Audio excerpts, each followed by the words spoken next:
اعوذ باللہ من الشیطان الرجیم بسم اللہ الرحمن الرحیم الحمد للہ الذی خلق السماوات والارض وجعل الظلمات والنور ثم الذین کفروا بربهم یعدلون هو الذي خلقكم من طين ثم قضى أجلا وأجل مسمى عنده ثم أنتم تمترون وهو الله في السماوات وفي الأرض يعلم سركم وجهركم ويعلم ما تكسبون صدق الله العظيم۔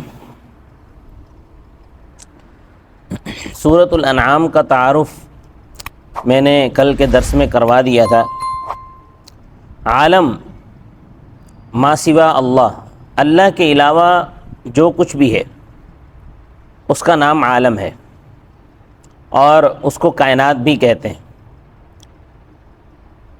کائنات کے بنیادی حصے دو ہیں، عالم بالا اور عالم زیریں۔ آسمان سے اوپر عالم بالا ہے، اس میں جنت ہے، جہنم ہے اور دیگر چیزیں ہیں۔ اور عالم زیریں یہ نیچے والا عالم ہے، اس میں نظام شمسی ہے جس کا ایک حصہ ہماری زمین بھی ہے، اور اس میں انسان آباد ہے۔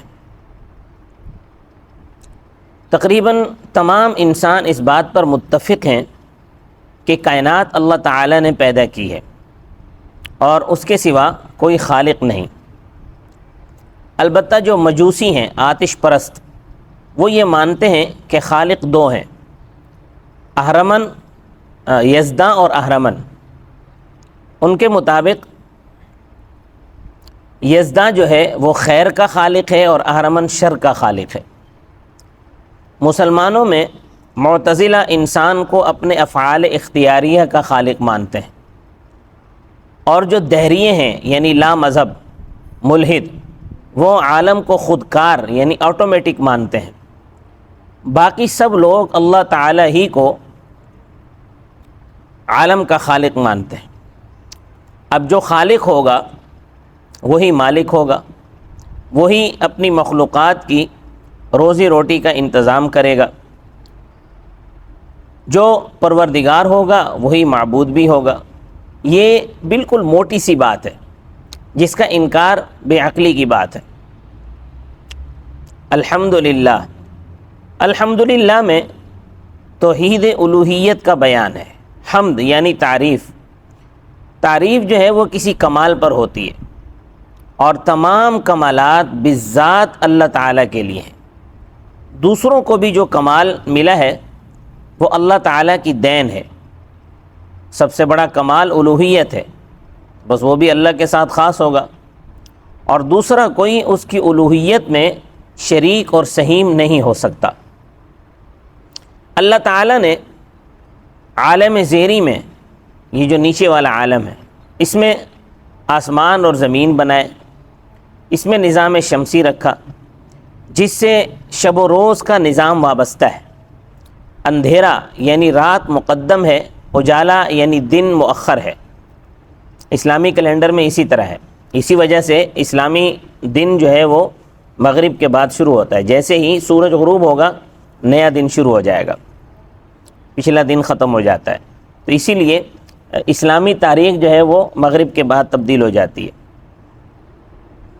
یعنی آپ یوں سمجھ لیں کہ اسلامی اعتبار سے سورج غروب ہونے کے وقت 12 بج جاتے ہیں، اور صبح جب سورج طلوع ہوتا ہے تو پھر دوبارہ 12 بج جاتے ہیں۔ تو یوں ایک 24 گھنٹے اسلامی اعتبار سے یوں پورے ہوتے ہیں، جبکہ جو انگریزی دن ہے وہ آپ دیکھ لیں کہ آدھا دن پیچھے سے لیا ہوا ہے، وہ رات کو 12 بجے کے بعد 24 گھنٹے پورے ہوتے ہیں، رات کو 12 بجے۔ تو آدھی رات وہاں سے لے لی، آدھی رات آگے سے لے لی، اور درمیان سے ایک دن کا حصہ لے لیا، آدھا دن ادھر سے آدھا دن ادھر سے، یوں کر کے 24 گھنٹے پورے کیے۔ جبکہ اسلامی دن ایسا نہیں ہے۔ اسلامی دن جو ہے وہ ایک شروع سے چلتا ہے، جیسے ہی سورج غروب ہوگا وہاں سے یہ اگلا دن شروع ہوگا، اور اگلے دن سورج غروب تک 24 گھنٹے پورے ہو جائیں گے۔ یہ میں ایسی بات نہیں کر رہا، حرمین میں اس حوالے سے گھڑیاں بھی لگی ہوئی ہیں کہ جہاں روزانہ مغرب کی اذان 12 بجے ہوتی ہے۔ سورج کے وجود میں آنے سے پہلے زمین پر اندھیرا تھا، پھر سورج کے پرتوں سے زمین روشن ہوئی اور رات اور دن کا نظام وجود میں آیا۔ سوچو یہ اللہ تعالیٰ کا انسانوں پر کتنا بڑا احسان ہے۔ اگر رات سرمد ہوتی، یعنی رات ہی رات ہوتی، رات کے بعد دن ہی نہ آتا، تو پھر کائنات کی ہر چیز ٹھٹھر جاتی، اور اگر دھوپ ہی دھوپ ہوتی، دھوپ سرمد ہوتی، اس کے بعد رات نہ آتی، تو زمین کی ہر چیز تپش سے جل جاتی۔ یہی پروردگار اللہ کی معبودیت کی دلیل ہے۔ اب پھر جو لوگ دعوت اسلام قبول نہیں کرتے، وہ اللہ کی مخلوقات کو اللہ کا ہمسر قرار دیتے ہیں، اور جن کو اللہ کا ہمسر قرار دیتے ہیں ان کے سامنے نذرانہ عقیدت پیش کرتے ہیں، یعنی ان کی عبادت کرتے ہیں۔ یہ کیسی بے انصافی کی بات ہے۔ پھر غور کرو کہ اللہ نے انسان کو مٹی سے بنایا ہے، زمین کی ہر چیز مٹی سے بنی ہوئی ہے، تخلیق کی نوعیتیں مختلف ہیں، تمام حیوانات اور نباتات بالکل مختلف طرح سے بنائے گئے ہیں۔ ہمارے جو جد امجد حضرت آدم علیہ السلام راست مٹی سے پیدا کیے گئے تھے، خالص مٹی سے، پھر ان کی ذریت کو مٹی کے سط سے یعنی جوہر سے پیدا کیا جاتا ہے۔ اس طرح کہ زمین سے پیدا ہونے والی غذا انسان نے کھائی، اس سے اس کے بدن میں خون بنا۔ یہ جو بدن کا خون ہے یہ زمین کا سط ہے، یعنی نچوڑ ہے زمین کا۔ پھر خون سے مادہ بنا، پھر وہ مادہ رحم مادر میں پہنچ کر علقہ بنا، یعنی خون بستہ بنا۔ پھر وہ خون بستہ مضعقہ بنا، یعنی گوشت کی بوٹی بنا۔ پھر گوشت کی بوٹی سے پھر ہڈیاں بنی، ہڈیاں ابھریں، پھر ہڈیوں پر باقی گوشت چڑھا، تو اشرف المخلوقات انسان وجود میں آ گیا۔ پھر اس کی دنیاوی زندگی کے لیے ایک وقت مقرر کیا جس پر اس کو دنیا سے چل دینا ہے۔ یہ فرد کی قیامت ہے۔ حدیث میں ہے من مات فقد قامت قیامتہ۔ اس طرح عالم زیریں کے خاتمے کے لیے بھی ایک وقت مقرر ہے، مگر اس کا علم اللہ تعالیٰ کے سوا کسی کو نہیں ہے۔ البتہ جو لوگ قیامت صغریٰ کا مشاہدہ کرتے ہیں مگر قیامت کبریٰ کو ماننے کے لیے تیار نہیں ہے، مار پڑے ایسی عقلوں پر، پتھر پڑے۔ پھر جب اس عالم کے ختم ہونے کا وقت آئے گا، تمام انسانوں کو ایک دوسرے عالم میں منتقل کیا جائے گا، تو کس کو کہاں رکھا جائے گا؟ کیونکہ اس دنیا میں تو سارے رلے ملے ہوئے ہیں، سب ملے جلے ہوئے ہیں، اللہ کے ماننے والے اور انکار کرنے والے ایک ساتھ آباد ہیں۔ مگر دوسری دنیا میں حکم ہوگا وامتازوا اليوم ایھا المجرمون، اے گناہ گارو آج اہل ایمان سے جدا ہو جاؤ۔ کھیت تیار کر کے نکمی گھاس کو کوڑی پر ڈال دیا جاتا ہے اور کارآمد کھیتی کھلیان میں پہنچا دی جاتی ہے۔ اسی طرح بد کردار دوزخ میں ڈال دیے جائیں گے، نیکوکار باغات میں ہمیشہ ہمیشہ عیش کریں گے۔ تو یہ فیصلے اللہ تعالیٰ کے علم کے مطابق ہوں گے۔ وہ انسانوں کے کھلے چھپے ہر قسم کے راز سے واقف ہیں، کھلی باتوں سے، چھپی باتوں سے واقف ہیں۔ لوگ جو کچھ کر رہے ہیں یا جو کچھ انہوں نے کرنا ہے اس سب سے واقف ہیں۔ بھلا جس نے پیدا کیا ہے وہ اپنی مخلوق کے احوال سے کیسے غافل ہو سکتا ہے؟ ایسا کیسے ہو سکتا ہے کہ وہ اپنی مخلوق کے احوال سے واقف نہ ہو؟ یہی اللہ تعالیٰ عالم بالا میں بھی معبود ہیں، جو عالم زیریں میں معبود ہیں۔ تو لوگوں کو چاہیے کہ اسی ایک خدا کی بندگی کریں، لا الہ الا اللہ، اللہ کے سوا کوئی معبود نہیں۔ الحمدللہ الذی خلق السماوات والارض، تمام تعریفیں اس اللہ کے لیے ہیں جنہوں نے آسمانوں اور زمین کو پیدا کیا، یعنی عالم زیریں بنایا۔ وجعل الظلمات والنور، اور اندھیرا اور اجالا بنایا، یعنی اس میں شب و روز کا نظام جاری کیا۔ یہ ماسیق لاجلہ الکلام ہے، پھر مگر الفاظ عام ہیں۔ اس لیے علم و جہل، ہدایت و ضلالت، موت و حیات، تمام متقابل کیفیات اور متضاد احوال بھی مراد ہیں۔ پھر بھی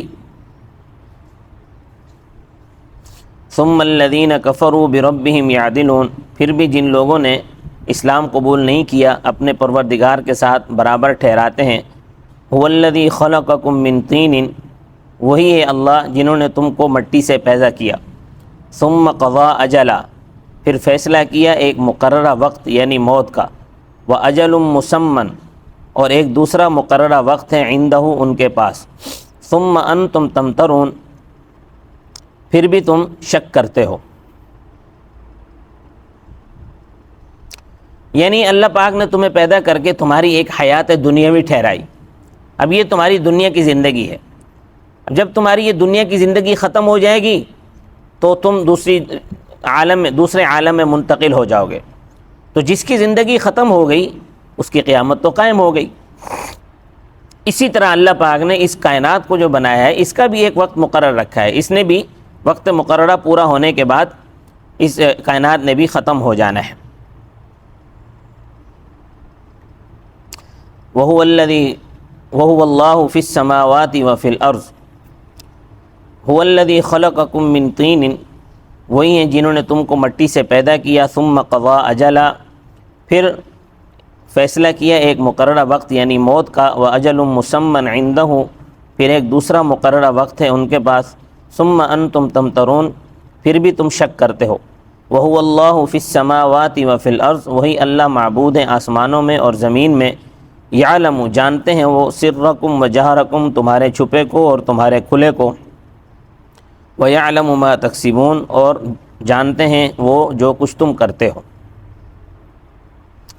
جو کچھ تم کرتے ہو وہ اس کو جانتے ہیں، تو چونکہ وہ جانتے ہیں، ان کو علم ہے، تو اسی علم کے مطابق وہ اگلے جہان میں فیصلے کریں گے۔